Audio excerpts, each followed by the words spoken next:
Have you ever thought what would happen when aliens try to take over the world? Have you ever thought, are they truly little green men? Have you ever said to yourself, it's totally possible? I'm Dylan from the Beta Network, and today we'll be answering the question, should you play Destroy All Humans? Now firstly, I understand that this is a remaster. However, I am taking the view as if it's a new game, considering that I've never played the original, so let's get into it.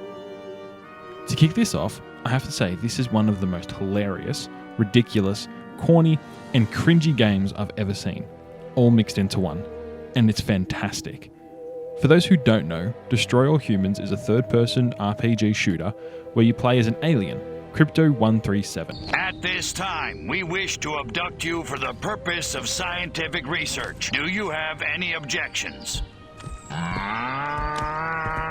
He is called up by his alien overlord to investigate and study humanity after Crypto-136 is kidnapped, and it very quickly turns from learning about humans to wreaking havoc upon them. The story follows Crypto-137 following the orders of his overlord, having to partake in certain tasks like probing mines and probing other things, destroying buildings, stealthily infiltrating military bases, and so on.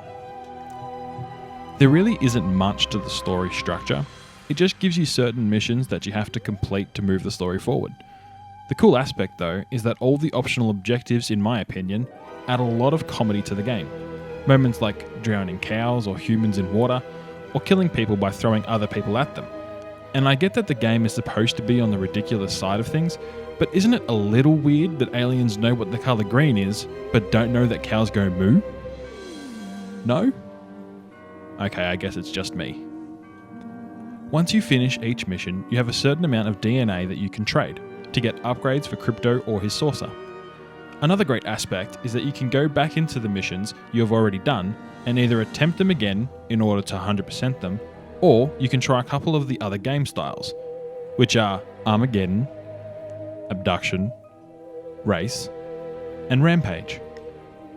You start by going back to a particular place you have already been, like the farm, and you look for yellow beams that are the 4 different game styles. In Armageddon, you fly in your saucer and try to cause as much damage as possible. In Abduction, you have to throw cows or humans into a beam that moves around. In Race, you have to follow a beacon and pick up everything it drops. And lastly, in Rampage, you have to kill waves of enemies. They all allow you to grind and get more DNA, being a great way to fully upgrade your arsenal before the final few bosses. If you've been enjoying this video so far, please hit that subscribe button and the bell icon next to it, then press all. Each subscription really helps to grow our channel, which means we can bring out more videos just like this every single week. Now back to the craziness. The gameplay itself is straightforward and easy to understand. Each button has its own function, but the cool thing is that the buttons basically have the same kind of function on foot and in the saucer. Not to mention there are a lot of things you can do that makes the game easier, such as the holobob. This allows you to take the form of a human, or be able to distract agents.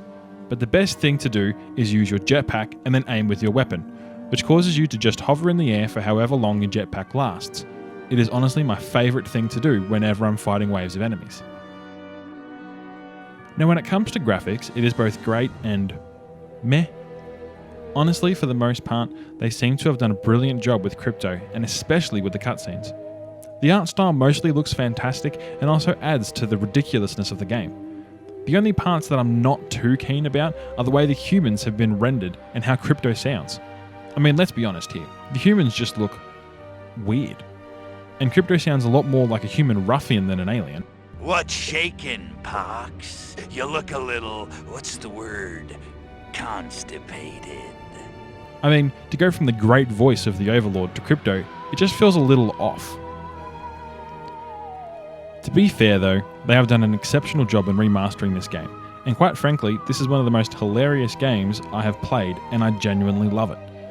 It had me laughing in almost every single mission, and it's honestly just a great way to pass the time. If you're looking for some fun and mayhem with lots of comedy, then I would highly recommend this game. You can't go wrong. Let us know what you thought of this video in the comments, and be sure to subscribe for more content like this every single week.